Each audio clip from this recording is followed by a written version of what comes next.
Дорогие друзья, открываем печку, там дрова, которые не хотят гореть. Что же делать?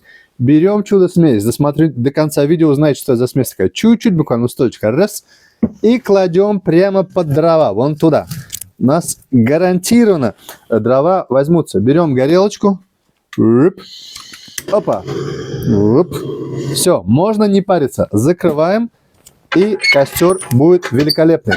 За счет чего эта смесь формируется? Мы берем обычнейшее хозяйственное мыло, терочку берем и немножко бензина. Все это смешиваем, кладем в баночку, перемешиваем, закрываем, оставляем на сутки. И затем на целый год у вас чудо вещество, которое позволит вам зажечь мангал, либо разжечь печку с первого захода. Это вещество горит примерно 10 минут. Не прошло 10 минут, как уже дрова у нас взялись. Если бы была бумага, могло бы не получиться, потому что дрова мокроватые немножко.